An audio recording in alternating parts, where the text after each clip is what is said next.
மாற்றுத்திறன் மாணவர்களுக்கான சிறப்பு பயிற்றுனர்கள் சென்னையில் போராட்டம் நடத்தினர்.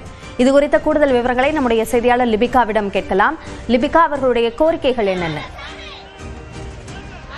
அபிநயா, தமிழ்நாடு ஒருங்கிணைந்த பள்ளி கல்வி திட்ட மாற்றுத்திறன் மாணவர்களுக்கான இந்த சிறப்பு பயிற்றுனர்கள் சங்கம் சார்பில் 8வது நாளாக இன்றைய தினம் சென்னை நுங்கம்பாக்கத்தில் இருக்கக்கூடிய டிபிஐ அலுவலகம் முன்பு கிட்டத்தட்ட 200க்கும் மேற்பட்டவர்கள் அரசுக்கு எதிராக கையில் பதாகைகளுடன் கோஷங்களை எழுப்பி போராட்டத்தில் ஈடுபட்டனர்.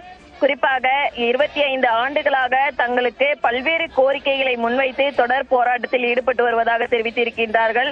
பணி நிரந்தரம், தொழிலாளர் வைப்பு நிதி ஊதிய உயர்வு மற்றும் மருத்துவ காப்பீடு, இறப்பு நிவாரண நிதி உள்ளிட்ட பல்வேறு கோரிக்கைகளை முன்வைத்து இந்த சிறப்பு பயிற்றுனர்கள் சங்கங்கள் சார்பாக போராட்டத்தை முன்னெடுத்திருக்கின்றனர்.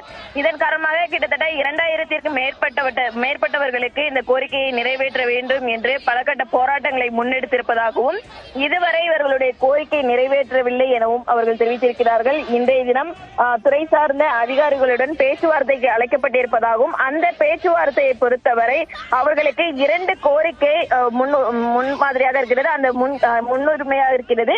அந்த 2 கோரிக்கைகளை நிறைவேற்றினால் மட்டும் தற்காலிகமாக இவர்களுடைய போராட்டத்தை கைவிடுவதாக தெரிவித்திருக்கிறார்கள். இந்த நிலையில் போராட்டத்தில் ஈடுபட்ட அனைத்து தரப்பு மக்களையும் தற்போதைய காவல்துறையினர் கைது செய்திருக்கிறார்கள். அபிநயா, மாற்றுத்திறன் மாணவர்களுக்கான சிறப்பு பயிற்றுனர்களின் போராட்டம் குறித்த விவரங்களுக்கு நன்றி லிபிகா.